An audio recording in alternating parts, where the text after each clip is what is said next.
I think it gives a lot of opportunity and a lot of picks for players to get on the back of. And on the other hand, Wolves, who have been doing fairly well, I watched them on Saturday and I was not impressed at all. With their defence. They went 1-0 up. I thought they were going to keep on and surge forward, and then they let Brighton into it with 2 easy goals. Their defence just kind of weren't there. They did well. They were lucky enough to get one back, but I don't really see the buzz around Wolves. And one of the things I want to do is take Cody. He's on my bench because he was a cheap option defender. I even want to get him out of there. I don't like the look of that. Wolves don't score a ton of goals. That's the thing, as has been proven in the last 6 or 7 game weeks. So they don't score more than 2 goals per game. So interestingly though, going into Sunday's game, Jimenez was the most transferred out player of the Fantasy Premier League this week, and to be honest, managers were right. He did nothing. I think Jota got both goals for them. So he got brought off sub as well. Yeah, I think Jimenez did get an assist though. So he got an assist, yeah. Jota was the main man. I think, I kind of agree with that though. I think Jimenez. The thing that's annoying me about Jimenez, he keeps getting brought off with 10 minutes to go. So a lot of goals are scored in those last 10 minutes, as we know in Premier League, right? Because the teams they lose concentration. You want your strikers like Harry Kane, Abraham, Mane, Salah. You want them all to be on the pitch in that last 10 minutes. And one of the mistakes I made this season was I got myself into Traore after he scored those 2 goals against Man City, those 2 identical goals. I think we talked about him. A few of us got him in. That didn't pay any dividends. He was brilliant against Brighton, I have to admit. He just looks like such a good player. I mean, if he can just he's solid. Improve his shooting and his passing. But then the game is brilliant. The game is not a fashion show. The game is about scoring points, creating opportunities, and that's what you get paid for in this world. You're right about Jimenez. I mean, he averages a goal every 231 minutes. Oh, wow. You know, that means he's taken 3 games to get a goal. Yeah. And then the surprise for me in the Wolves team is actually Matt Doherty has been doing okay, getting a few points. We don't like Doherty. Who I would never ever advise anyone to back after his attitude. So he's quite expensive, Doherty. He's 6 million. Bang on the nose. Quite a lot for off the back of last year, he was one of the biggest scoring defenders. Yeah. I feel like he's too high because of that last year, because he was a bargain. It's a lot like a lot of the players. Yeah. So that being said, I think I'll be well focused on Spurs this week. I think it's a good opportunity to get them in your team, especially as you're looking around midfielders, getting rid of Manny and who you can replace that with. Son still 10 million at the moment. It's an option that you can get in there. Son. But my problem there is Ali 8.7. Yeah, my problem there is just deciding which one. Who's going to do it? Who's going to get the points? Are they going to win 5-0 again? Or I don't think it will be so convincing. So who's going to score? Is it going to be Kane? Is it going to be Son? Is it going to be Ali? Is it going to be Eriksen? Is it going to be Lucas Moura? Wow, I think all that's those a great names. Question. I think that's a great question for the whole group, because I think that's going to be on everyone's minds. What of the Tottenham players?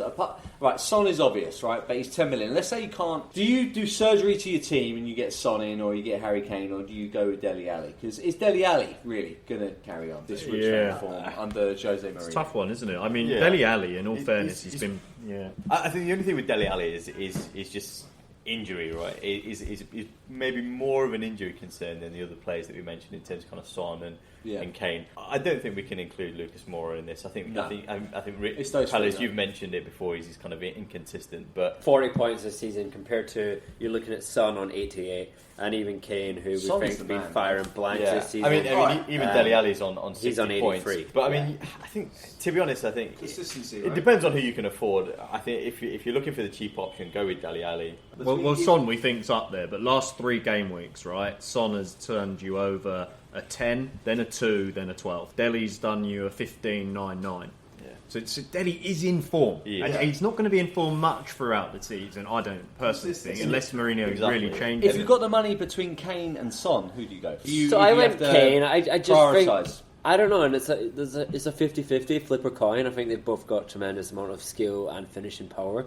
It's if you see their goals coming from more of a striker position, or whether it's going to be. I think you're still going to more effort. Kane's also a lot more expensive, 10.9 million. You can rely on the assists from Son. That's what I was going to say. And he gets more points for a goal, doesn't he, Son? Than Kane. And plus his midfield. So if he gets assists and he gets more points for a goal, the argument is maybe Son, even though he's 10 million. Also, they've had their first clean sheet. If Mourinho really starts improving their defence, he's a midfielder, right? So he gets a point for cleaning. Let's also remember Burnley defended pretty terribly. I mean, and also some worldies from Spurs, some good goals.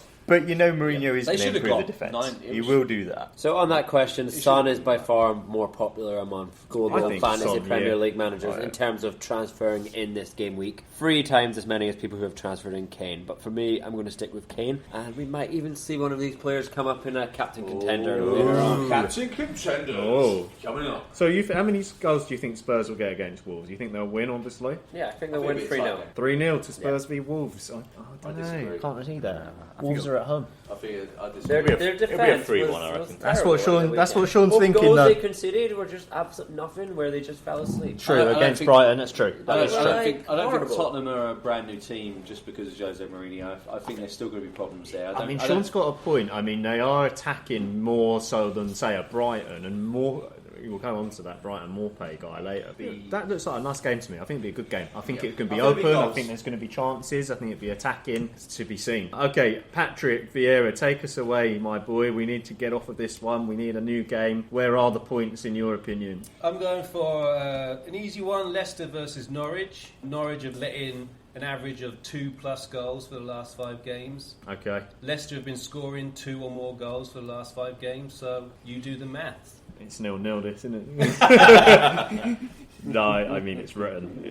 It just seems every time that we look at one like this, it looks like such a gimme, and then it turns out not to It be. might be, yeah, but I don't know. Leicester, they're still flying under the radar. Everyone's been talking about Manchester City and whether, they're out of the title race, but Leicester, in second, and they don't get talked about as much as, I mean, their form's been brilliant. 5 wins in 5.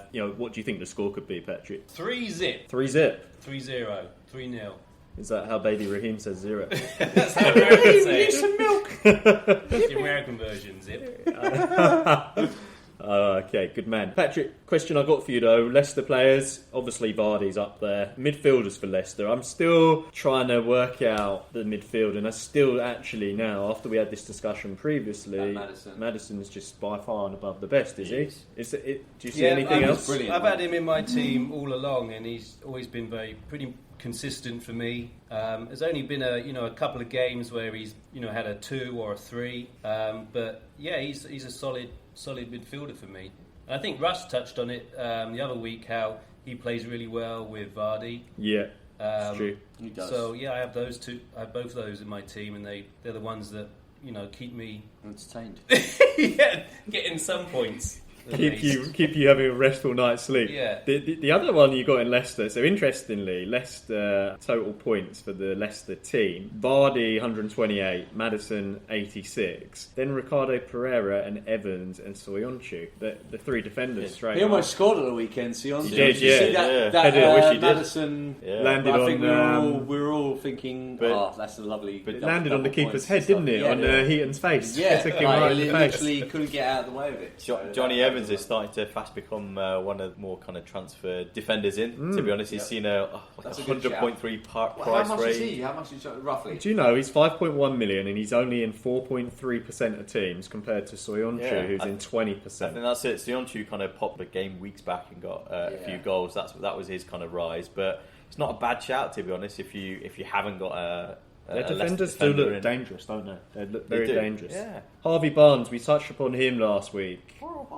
He was brilliant, though. To be honest, He was good, but he had a couple of chances, and he doesn't seem to be able to He shoot. doesn't. Yeah, he doesn't. He's still a young lad, isn't he? He's a young lad. He's a young lad, young man. Yeah. He's a young lad. I think he's developing his game, but I think he's one for the future. But he's definitely going to have a couple of game weeks from now until the end of the season where he's going to have double points. Do you know Iosi Perez as well? I mean, I think he was. John McGinn fanboys got him on his team. Why is he not playing him? Why do you keep benching him? Because You're making the right calls with benching him, but why do you keep benching him? Just curious to know the thoughts behind it. So I actually brought him in my team just before they played Brighton, and he did well. He got 8 points there. But to be honest, he just does not play consistently enough for Leicester. When he starts, he comes off after 60 minutes. Otherwise, he comes on. Yeah. So the question actually begs to me is, why is he in my team still? It was all I could really afford at the time. 6.2 So I brought million. him in, and I've just never invested in upgrading him to Maddison, which is what I should do now. But I love his creativity and watching him. He's capable of anything. Like against in that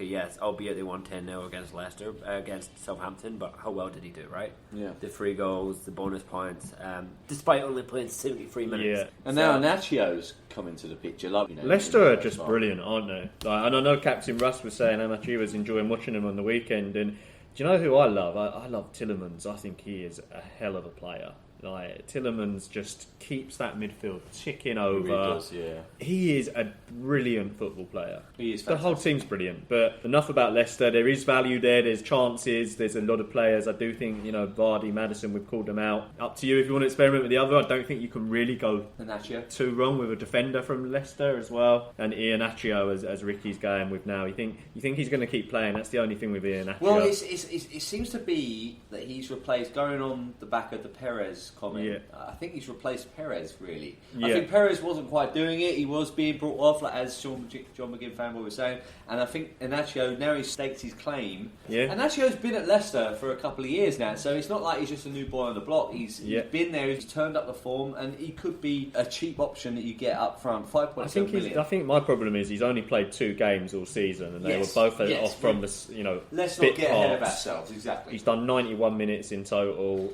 He has been brilliant in both those games, but 21 if points a in Leicester 2 player is games, likely to get subbed, it's going to be him. Yeah. So if you've got Abraham in your team, you've got a Jimenez, you've got a Rashford, even a Moset or a Mupé from Brighton, those players are going to play. Yes. So you really are risking taking them out. I mean, it'll be a differential. Yeah. It'll be a differential. If he It would does be, carry yeah. on playing, then you could boost up the other. And if you're going to get him, now's the time to get him. He's 0.3% of teams. Anyway, we must move on from there. We spent a bit of time on Leicester. From there, Ricky Pellegrini. I want to hear from you, mate. What's your game of the week? What's your tasty fixture? I'm going to have to talk about Southampton West Ham because I think this is Yeah. borderline relegation scrap. Danny Wings is obviously proving that he's scoring goals week in, week out, but I think this is a big game for both of them. This is a 6-pointer already. Because going into Christmas, we know the bottom three, statistically, they are in the bottom three come towards the end of the season. And this is 16th versus 18th. There's 1 point separating you. Southampton are in the relegation zone somehow. Yeah, and even though Danny Wings keeps scoring, I think it's going to be a big game. It's at St Mary's. It's in the favour of Southampton. They do have an out-and-out goal scorer, and we know that the teams that stay up are the ones who've got the goal scorer, right? So it's not looking good for the Hammers. I've got high hopes that we will get ourselves out of it. I don't think Pellegrini will be in the job much longer, unfortunately. I think we will need to look at maybe Benitez, or there's been references of David Moyes or something like that. Ricky Moyes. I like that. Ricky Moyes, yeah, maybe Ricky I'll take it. Ricky Pellegrini's going. I'll take whatever, but I think that his days are numbered. But with this game in particular, Danny Wings will score again against the Hammers, I think. Danny Wings. Do you know that both teams have scored 18? Well, I think he can keep it up against West Ham compared to the way they played today against Arsenal. 1-0 up, very confident, and then they just folded after one goal. So this could be an interesting game. I think West Ham will score. I think Antonio looks good. If you want to take an absolute bet, Antonio definitely is improving in that striker's role. He's not really a striker, but he's has he replaced Haller? Yes, he has. And Haller's on the bench now. Haller keeps being benched, and so he should be really, because he's just not working hard enough, and he hasn't really adapted to the pace of the Premier League yet. He's got skill, he's got talent. He can hold the ball off well, he can feed it off, and I hate to say it, you were right. Whatever happened to Yarmolenko? Yeah, Yarmolenko fizzled out as well. Richard kept calling, and we kept disagreeing with you. I wasn't convinced that he was all that, to be honest with you. There's something not right in the centre midfield. I think Declan Rice is doing his best. I think Mark Noble's doing his best in that centre midfield. But again, the other players are not working hard, and it remains to be seen what happens with the Hammers. But in terms of FPL, I think Danny Ings is a safe bet. I think there will be goals, and I think Antonio. What do you think the score's going to be, Ricky? 2-1 to Southampton, unfortunately. 2-1 to Southampton, 2 from Danny. 2 from Danny. I think Antonio will get on the score sheet for West Ham. The one bit of silver lining I'll give you here is West Ham have let in 28 goals this season. Southampton have let in 35. Both of you have scored 18. There you go. Sounds So like close. they've got a worse defence than you. It's a close game. Admittedly, a lot of that was Leicester. But this is the last chance for Pellegrini, and I think you're going to win. I think West Ham's going to win. When you said against Chelsea you're going to come back and bounce back. This is I mean, I said we're frustration going of to being a Hammers fan. Exactly. It's up and down, and that's just the reality, the way it goes. If we play like we did against Chelsea, I mean, we'll beat Southampton, but again, it's consistency. You know, you can't just have one game and then just lose against Sheffield. You know, losing at home has really been detrimental to us. We've lost 3 goals every single home game for the last 6 home games. That is with bad. Newcastle, you know, Sheffield United. We've been shipping too many goals at home. Everyone knows your home form. You know, you need to have solid home form, especially if we're talking about good away form. So you're saying then it's a tale of 2 players. It's either Antonio or Danny Wings in this one. For me, for FPL points, I think Antonio. Any defenders? He's looking really.